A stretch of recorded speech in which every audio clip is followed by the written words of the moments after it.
Linear equation এটা।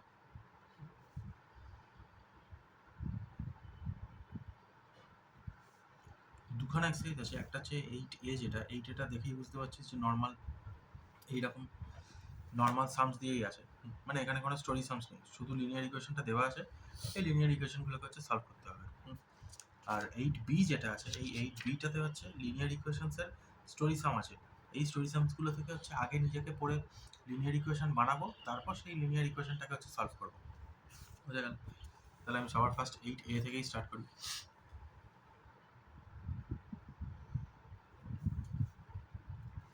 First অঙ্ক করতে হয় তাই করবো। কি বলেছে, 8x plus 3 equals to 27 plus 2x। সবসময় মনে রাখবো লিনিয়ার ইকুয়েশনে কি হয় আমাদের, না যেগুলো এক্স ওয়ালা টার্ম হবে, ওই এক্স ওয়ালা টার্মগুলোকে হচ্ছে আমি চেষ্টা করবো লেফট হ্যান্ড সাইডে নিয়ে আসার, আর কনস্ট্যান্টগুলোকে চেষ্টা করবো হচ্ছে রাইট হ্যান্ড সাইডে নিয়ে আসার। বা এর উল্টোটাও করতে পারি, মোট কথা যে কোনো একটা কাজ করবো, যে লেফট হ্যান্ড সাইড এই এক্স ওয়ালা টার্মগুলোকে সব রাইট হ্যান্ড সাইডে নিয়ে যাবো, কনস্ট্যান্টগুলোকে হচ্ছে সব লেফট হ্যান্ড সাইডে নিয়ে চলে আসবো।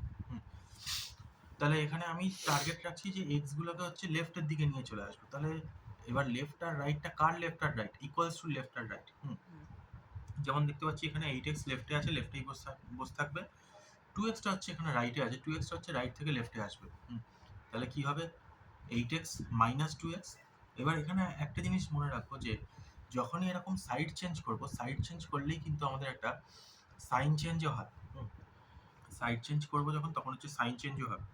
মানে এখানে প্লাস 2x ছিল, প্লাস 2xটা প্লাস না হয় যখন এদিকে চলে আসবে, তখন সেটা হচ্ছে মাইনাস 2x হয়ে যাবে। তাহলে 8x মাইনাস 2x বুঝে গেল, ইকুয়ালস টু, এবার যে 27 এদিকে আছে এদিকেই থাকবে, প্লাস 3 এদিক থেকে এদিকে যাচ্ছে, তাহলে কি লিখবো, 27 মাইনাস 3।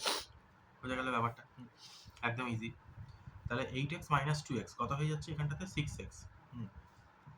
আর 27 মাইনাস 3 কত হয়ে যাবে আমাদের কাছে, 24। বোঝা গেল। নেক্সট এবার আরেকটা কনসেপ্ট দেখ, 6x মানে কি আছে এখানে, 6x মানে 6 এর সাথে এক্সটা হচ্ছে মাল্টিপ্লিকেশন আছে, ইনটুতে আছে। তাহলে 6 এবার এদিক থেকে এদিকে আসলে কি হয়ে যাবে, ডিভাইড হয়ে যাবে। তাহলে কি লিখবো, x ইকুয়ালস টু 24/6। তাহলে এবার 6 আর 24 কাটলে হয়ে গেল হচ্ছে 4। তাহলে x ইকুয়ালস টু 4, এটাই হচ্ছে আমাদের কাছে অ্যান্সার। ফার্স্ট কোয়েশ্চেন ছিল বলে খুব ইজি দিয়ে দিয়েছে এটা, ঠিক আছে। এবার আরও একটা দুটো করি, বুঝতে পারবো। একটু বেশি মাইনাস নিয়ে করে করে দেখবো, তার কারণ যত মাইনাস থাকবে তাতে হচ্ছে সাইড চেঞ্জ সাইন চেঞ্জের কনসেপ্টটা হচ্ছে আর বোঝা যাবে ভালো। আমি 3 নিই, 3 নিলে কি বলেছে, 2z minus 1 equals to 14 minus Z, এইটা। তাহলে জেড আলা টার্ম, এখানে জেড আলা টার্মটা এদিকেই আছে, এইখানে মাইনাস জেডটাকে এদিক থেকে এদিকে নিয়ে চলে আসতে হবে। তাহলে হচ্ছে 2z plus Z equals to কত হবে, 14 মাইনাস 1 ছিল, মাইনাস 1টা এদিক থেকে এদিকে যাবে, কত হয়ে যাবে, 14 প্লাস 1। তাহলে দেখ 2z প্লাস জেড কত হয়ে যাচ্ছে আমাদের কাছে, এটা 3z। তাহলে 3z ইকুয়ালস টু 14 প্লাস 1 কত হয়ে যাবে এখানটাতে, 15 হলো। তাহলে z ইকুয়ালস টু কত হবে, 15/3 হচ্ছে 5। তাহলে z ইকুয়ালস টু পেয়ে গেলাম হচ্ছে 5, এটাই হচ্ছে অ্যান্সার। এগুলো একটু প্রথম দিককার সাম বলে খুব ইজি মনে হচ্ছে, আস্তে আস্তে সবকটা কনসেপ্টই এবার কভার করব। নেক্সট বলেছে দেখ 4-এরটা কি আছে, 9x plus 5 equals two 4 into x minus 2 plus 8। এটা হচ্ছে আমাদের কাছে কোয়েশ্চেন দিয়ে দিয়েছে। 9x প্লাস 5 এখানে তো ভাঙানোর কোনো দরকার নেই, কিন্তু 4 ইন্টু x মাইনাস 2 এখানে এইটা হচ্ছে একটা ভাঙানোর কাজ আছে। কিভাবে ব্রেক করবো এইখানে ব্র্যাকেটটাকে, মাল্টিপ্লিকেশন করে। এটা আগের সিলেবাসে ছিল, কিন্তু মানে এই সিলেবাসেই ছিল এটা, তো ওই যে মাল্টিপ্লিকেশন ডিভিশন যেরকম। তাই দেখ 4 এর সাথে হচ্ছে x মাল্টিপ্লাই করবো, কত হবে এখানটাতে, 4x। 4 এর সাথে 2 না, ভাববো এরকম ভাবে যে মাইনাস 2কে মাল্টিপ্লাই করছি, তাহলে কত হবে হচ্ছে এখানটাতে, মাইনাস 8 প্লাস 8 হয়ে গেল। এবার আমি এইটা ভাঙাতে গিয়ে দেখতে পাচ্ছি যে একটা মাইনাস 8 আছে, একটা প্লাস 8 আছে, তাহলে মাইনাস 8 প্লাস 8 হচ্ছে ক্যান্সেল আউট হয়ে গিয়ে কেটে গেল। এবার আমি কি করব, এক্সগুলোকে লেফটে আর কনস্ট্যান্টগুলোকে হচ্ছে রাইটে নিয়ে চলে আসবো। তাহলে লিখবো কি, 9x minus 4x equals to, এই যে প্লাস 5টা, প্লাস 5টা হচ্ছে এদিক থেকে এদিকে চলে যাবে, হয়ে গেল আমাদের কাছে মাইনাস 5। বোঝা গেল। তাহলে 9x মাইনাস 4x কত হবে, 5x ইকুয়ালস টু -5 হলো। তাহলে x ইকুয়ালস টু কত হবে? -5/5। বুঝে গেল ব্যাপারটা? তাহলে 5 দিয়ে 5 কেটে গেল, এটা আসবে হচ্ছে আমাদের কাছে x ইকুয়ালস টু -1। এটাই হবে হচ্ছে অ্যান্সার।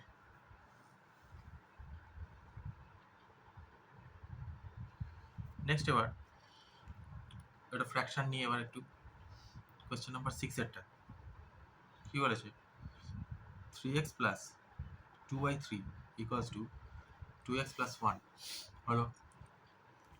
দেখা যাবে তাহলে এইটা কি এক্স ওয়ালা টার্ম, এটা হচ্ছে কনস্ট্যান্ট, এইটা হচ্ছে এক্স ওয়ালা টার্ম, এটা হচ্ছে আবার একটা কনস্ট্যান্ট।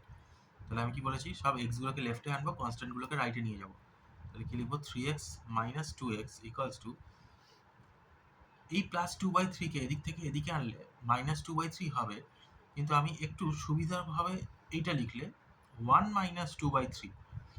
আমি এখানে এটা এরকমও লিখতে পারতাম যে -2/3 প্লাস 1, এটাও লিখতে পারতাম। এটাতে ক্যালকুলেশন করতে গেলে একটু হচ্ছে মানে ব্যাপারটা একটু টাফ হয়ে যাবে, আর কিছুই না, একটু কমপ্লিকেটেড হয়ে যাবে। সুতরাং এইটাকে হচ্ছে আমরা অ্যাভয়েড করবো, আমরা অ্যাভয়েড করে এইটাকে হচ্ছে ঠিক করে লিখবো। তাহলে 1 মাইনাস 2/3 আসলো। নেক্সট এবার 3x মাইনাস 2x কত হবে? শুধু x। আর 1 মাইনাস 2/3 করলে কত হবে? সেই 3 1 যা 3, 3 মাইনাস 2 1, আসলে হচ্ছে আমাদের কাছে অ্যান্সার 1/3। এটাই হচ্ছে অ্যান্সার। হয়ে গেল 6 এরটা। এবার আরেকটু ব্র্যাকেটের কোয়েশ্চেন নেবো, কিন্তু যাতে একটু বড় করে হয় ব্র্যাকেটটা, সেই রকম একটা কোয়েশ্চেন নিচ্ছি। 8এরটা কি বলেছে? 3 into 5x minus 7 minus 2 into 9x minus 11 equals to 4 into 8x minus 13 minus 70। বুঝা গেল? ব্রেক করি এবার ব্র্যাকেটটাকে। তাহলে দেখতে পাচ্ছি 3 দিয়ে এদের দুজনকেই মাল্টিপ্লাই করতে হবে। তাহলে 3 ইন্টু 5x কত হবে? 15x। 3 ইন্টু মাইনাস 7 কত হবে? মাইনাস 21। মাইনাস 2 ইন্টু 9x কত হবে? Minus 18x। Minus 2 into minus 11 কত হবে? Plus 22 equals to 4 into 8x কত হবে? 32x। 4 ইন্টু মাইনাস 13 কত হবে? মাইনাস 52। লাস্ট একটা মাইনাস 17 বসে আছে, লিখলাম। এখন আমি পুরো সব কটা ব্র্যাকেটকে হচ্ছে ব্রেক করে দিয়েছি। এই সব কটা ব্র্যাকেটকে যে ব্রেক করে ফেললাম, এইটার জন্য সবই এখন হয়তো এক্সওয়ালা বা হয়তো কনস্ট্যান্ট টার্ম পেয়ে গেছি। তাহলে কি করব? এক্সগুলোকে সব হচ্ছে আমি লেফটে আনবো। 15x লেফটে আছে, ঠিক আছে, সাইন চেঞ্জ হবে না। মাইনাস 18xটা তার পাশে লিখে ফেললাম। এবার 32x এদিক থেকে এদিকে আসছে, তাহলে এটা হয়ে যাবে হচ্ছে মাইনাস 32x, কেননা এটা প্লাস 32x আছে। প্লাস 32x এদিক থেকে এদিকে আসলে হয়ে যাবে হচ্ছে মাইনাস 32x ইকুয়ালস টু, এবার দেখি আগে রাইটের কনস্ট্যান্টগুলোকে রাইটে লিখে ফেলি, মানে মাইনাস 52 মাইনাস 17 মাইনাস 21 এদিক থেকে এদিকে যাবে, তাহলে কি লিখবো? প্লাস 21 প্লাস 22 এদিক থেকে হচ্ছে এদিকে যাবে, তাহলে কি হবে? হচ্ছে মাইনাস 22। সাজানো হয়ে গেছে এটা। এবার হচ্ছে আমি সলভ করবো। দেখি তাহলে 15x মাইনাস 18x কত হবে? হচ্ছে minus 3x। Minus 3x minus 32x কত হবে? হচ্ছে মাইনাস 35x। আমি একেবারে লিখে দিলাম এটা, আমি আর এদের দুজনকে করে একেবারে ওই minus 3x minus 3x minus 32x আলাদা আলাদা করে ভেঙে লিখছি না, আমি একেবারে ক্যালকুলেশনটা করে লিখে দিলাম। এবার হচ্ছে এটার ক্ষেত্রে দেখবো, যদি প্রবলেম হয় তাহলে যেহেতু এখানে নাম্বার বেশি আছে, এখানে নাম্বার কম ছিল বলে লিখে দিলাম একেবারে, এখানে যেহেতু হচ্ছে নাম্বারটা বেশি আছে, এখানটাতে একটু ভাঙিয়ে ভাঙিয়ে দেখবো। তাহলে মাইনাস 52 মাইনাস 17 আগে দুটো দুটো করে নিয়ে দেখি কি হয়। 7 8 হচ্ছে 9, 5 1 6, মাইনাস 69 প্লাস 21 মাইনাস 22, বা আরও ইজিলি সলভ করা যাবে। এ দেখ প্লাস 21 আছে, মাইনাস 22 আছে, ঠিক আছে, তাহলে এটা কত হবে? মাইনাস 1 হবে। প্লাস 21 মাইনাস 22 হবে হচ্ছে মাইনাস 1। তাহলে minus 35x equals to minus 69 minus 1 কত হয়ে যাবে? -70 বোঝা গেল। এবার যখন বোথ সাইডেই এরকম দুটো দিকেই মাইনাস মাইনাস থেকে যাবে, এই মাইনাস মাইনাসগুলোকে হচ্ছে আমি ক্যান্সেল আউট করে ফেলবো। ক্যান্সেল আউট দুদিকেই মাইনাস মাইনাস আমি তখনই করতে পারবো না যখন খালি একটাই টার্ম আছে, এদিকেও একটাই টার্ম আছে তার আগে মাইনাস আছে, এদিকেও একটাই টার্ম আছে তার আগে হচ্ছে মাইনাস আছে। তাহলে হচ্ছে এই দুদিকের এই মাইনাস মাইনাসগুলো ক্যান্সেল আউট করে ফেললাম। 35x = যদি 70 হয় তাহলে x = কত হবে হচ্ছে আমাদের কাছে 70/30, কাটাকাটি করলে 2, তাহলে x = আসলে হচ্ছে 2। বাস অ্যান্সার পেয়ে গেছি, বুঝে গেল। এটাই হচ্ছে 8-এরটা গেল।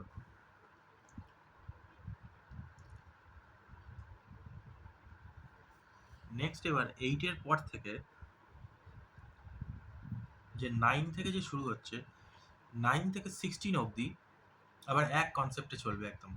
যেমন কোয়েশ্চেন নাম্বার 1 থেকে 8 অবধি একটা কনসেপ্টে চললো, এবার 9 থেকে 16 অবধি হচ্ছে আবার একদম সেম একটা কনসেপ্টে চলবে। এবার 9-এরটা করি একটু। কি বলেছে? x - 5 ডিভাইডেড বাই 2 না, এটা হচ্ছে x - 5 পুরো whole divided by 2 minus x - 3 whole divided by 5 equals to 1/2 হলো। এখানে আমি যেমন ভাবছিলাম না যে শুধু 15x-টাই আমাদের কাছে একটা এক্সওয়ালা টার্ম, 21টা হচ্ছে কনস্ট্যান্ট টার্ম, এখানে ওরকমভাবে এক্সটাকে শুধু এক্সওয়ালা টার্ম আর এদের দুজনকে কনস্ট্যান্ট টার্ম ভাবলে কিন্তু হবে না। কেন হবে না? তার কারণ এখানে একটা হোল ডিভিশন আছে। এই হোল ডিভিশনটা থাকার মানেই হচ্ছে 2টা এদের দুজনকেই হচ্ছে আটকে রেখেছে, তার মানে 2টা এদের দুজনকেই আটকে রেখেছে, -5টাও x এর সাথেই আছে, তার মানে হচ্ছে এই যে x - 5 হোল ডিভাইডেড বাই 2 যেটা পুরো এটাই হচ্ছে একটা এক্সওয়ালা টার্ম আমাকে ভাবতে হবে। মানে এখান থেকে আমি -5/2কে এদিক থেকে এদিকে নিয়ে যেতে পারবো না। পারবো, আর এক রকমভাবে নিয়মেও হয়, মানে আমি যদি হোল ডিভিশনটাকে ভাঙিয়ে নিই x/2 -5/2 এরকম করে, তখন নিয়ে যেতে পারবো। তো আমি বলবো যে ওটা করলে একটু বেশি কমপ্লিকেটেড হয়ে যাবে, আমি করবো না ওটা। শুধু এটা এক্সওয়ালা টার্ম একটা ভাবলাম, লেফটে আছে, ঠিক আছে, এইটাকেও হোল ডিভিশন আছে, হোল ডিভাইডেড বাই 5, এক্সওয়ালা টার্ম পুরোটাই হচ্ছে লেফটে আছে, ঠিকই আছে তার মানে। আর এখানে একা 1/2 একটা কনস্ট্যান্ট টার্ম রাইটে বসে আছে, ঠিকই আছে, এখানে কোনো ভুল নেই। তাহলে এবার এখানটাতে এদের দুজনকে এলসিএম করবো, 2 আর 5, 2 আর 5 এর তো এলসিএম যায় না, তাহলে এদের এলসিএম হবে কি? এদের মাল্টিপ্লিকেশন প্রোডাক্টটা, তাহলে 2 আর 5 এর প্রোডাক্ট চলে আসলো হচ্ছে 10। এবার কি ভাববো? 2 আর 10 ডিভিশন করলে কত আছে? 5। তাহলে 5 দিয়ে হচ্ছে পুরো এই x - 5টাকে মাল্টিপ্লাই করতে হবে, এটাকে লিখে নেবো এইরকমভাবে। 5 দিয়ে 10 গেল হচ্ছে 2, 2 ভাববো না, ভাববো এই মাইনাসটার জন্য -2। 5 দিয়ে 10 ডিভাইড করলাম, আসলো হচ্ছে 2, 2 ভাববো না, ভাববো -2, তাহলে -2 এর সাথে এবার ইন্টু করতে হবে কাকে? পুরো এই x - 3টাকে, ইকুয়ালস টু 1/2 আসলো। এবার হচ্ছে আমি সলভ করব। 5 ইন্টু x কত হচ্ছে? 5x minus 25। এবার ভাববো -2 এর সাথে x মাল্টিপ্লাই করলে কত হয়? -2x, -2 এর সাথে -3 মাল্টিপ্লাই করলে কত হবে? +6 whole divided by 10 equals to 1/2 আসলো এটা। এবার ওপরটা এখন হচ্ছে আমাদের সলভ হবে কিছুটা। এই যে 5x - 2x আছে, লিখি তাহলে 5x - 2x কত আসে? 3x। আর এই যে -25 + 6 আছে, তাহলে -25 + 6 কত হবে হচ্ছে আমাদের কাছে? -90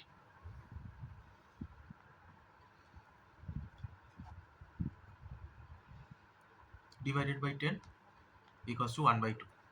ঠিকঠাকই আছে, এসে গেল তাহলে। এবার আমি একটা জিনিস দেখতে পাচ্ছি, এদিকেও একটা হোল ডিভাইডেড বাই 10 আছে। হোল ডিভাইডেড বাই যদি না থাকতো তাহলে এই কাজটা করতে পারতাম না। একটা হোল ডিভাইডেড বাই 10 আছে, আর এখানেও একটা জাস্ট হোল ডিভাইডেড বাই 2 আছে। ইকুয়ালস টুর এদিক থেকে এদিকে কাটাকাটি করলে সবসময় নিচে নিচে বা ওপরে ওপরেই কাটাকাটি যায়, কিন্তু আসল কাটাকাটির নিয়ম তো হচ্ছে তা না। বুঝতে পারছিস তো ব্যাপারটা? আসল কাটাকাটির নিয়মে কি হয়? হয় নিচ থেকে ওপরেই যায়, বা ওপর থেকে নিচে যায়, বা ডায়াগোনালি যায়। এখানে ইকুয়ালস টু এদিক ওদিক কাটাকাটি করতে গেলে তখন কিন্তু নিচ থেকে নিচটাও যায়। এটা তাহলে 2 আর 10 কাটাকাটি হয়ে গেলে 5 হলো। এদিকে তাহলে কিছুই পড়ে থাকলো না, 1/1 মানে তো 1ই। এবার এই যে নিচের 5টা, এই নিচের 5টা এখানে নিচে আছে, তাহলে এদিকে গেলে কি হয়ে যাবে? ওপরে যাবে, যে কোনো জিনিসই। যখন এরকম হোল ডিভিশনে থাকে, এটা একমাত্র হোল ডিভিশনে থাকতে গেলেই যা হবে। হোল ডিভিশনে আছে মানে হচ্ছে নিচে 5 আছে, এই 5টা হচ্ছে এখান থেকে ওপরে চলে গেলে হয়ে যাবে তখন ইন্টু 5, তাহলে এটা হয়ে যাবে 3x মাইনাস 19 ইকুয়ালস টু শুধু 5 হয়ে যাবে। বোঝা গেল ব্যাপারটা? দেখ তাহলে 3x ইকুয়ালস টু কী লিখবো, মাইনাস 19 কনস্ট্যান্ট, কনস্ট্যান্ট লেফটে থাকে না, কনস্ট্যান্ট রাইটে থাকে, তাহলে একে রাইটে পাঠাই, 5 প্লাস 19 আসলো। তাহলে 3x ইকুয়ালস টু 19 প্লাস 5 কত হয়ে যায় আমাদের কাছে 24, তাহলে x ইকুয়ালস টু কত হয়ে যাবে 24/3 আসলো হচ্ছে 8, তাহলে x ইকুয়ালস টু কত হবে 8। বোঝা গেল?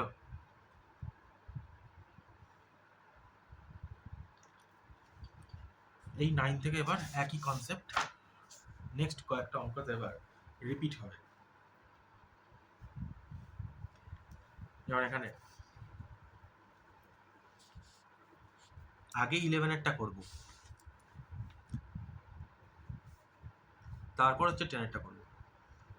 11এরটাতে কি বলেছে, 2x plus 7 whole divided by 5 minus 3x plus 11 whole divided by 2 equals to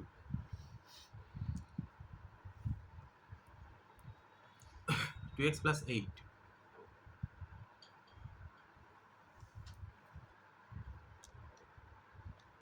whole divided by 3 minus 5 আসলো। কোশ্চেনটা পাওয়ার পর আমি আবার ভাববো 2x কি শুধু x ওয়ালা টার্ম না, এখানে 2x plus 7 whole divided by 5 যেহেতু আছে, এই হোল ডিভিশনটা থাকার জন্য এটা পুরোটাই হচ্ছে একটা x ওয়ালা টার্ম, এখানেও এই পুরোটাই হচ্ছে একটা x ওয়ালা টার্ম, এখানেও এই পুরোটাই হচ্ছে একটা x ওয়ালা টার্ম, এখানে কনস্ট্যান্ট টার্ম একমাত্র শুধু একাই 5টাই যা বসে আছে। তাহলে একে যখন সাইড চেঞ্জ করে আমি এদিকে নিয়ে আসবো, তখন কিন্তু শুধু 2x আনলে হবে না, পুরো 2x plus 8 whole divided by 3 পুরোটাকেই হচ্ছে এখানে নিয়ে চলে আসতে হবে। তাহলে হচ্ছে 2x plus 7 whole divided by 5 minus 3x plus 11 whole divided by 2, পুরো এইটার আগে কিছু নেই মানে কত আছে, প্লাস আছে, তাহলে পুরো টার্মটাকেই ধরে এদিকে আনতে গেলে minus 2x plus 8 whole divided by 3 সেটাই ইকুয়ালস টু মাইনাস 5 পড়ে যাবে। হয়ে গেল। এবার দেখতে পাচ্ছি 5, 2 আর 3 এদের তিনজনের হচ্ছে এলসিএম করলে কত হবে,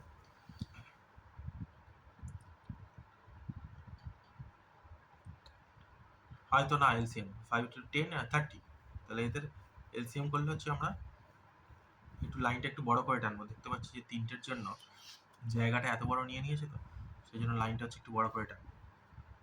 এবার ভাববো 5 দিয়ে 30 ডিভাইড করলে কত হবে, হচ্ছে 6 ইন্টু 2x প্লাস 7 আসলো। 2 দিয়ে 30 ডিভাইড করলে হচ্ছে কত হবে, মাইনাস 15 ইন্টু করবো কত 3x প্লাস 11 হলো। 3 দিয়ে 30 ডিভাইড করলে কত হবে, হচ্ছে মাইনাস 10 2x প্লাস 8 হয়ে গেল। 6 দিয়ে 2x প্লাস 7 এটা মাল্টিপ্লাই করবো, কত আসবে তাহলে, 6 দিয়ে 2x করলাম কত হবে 12x,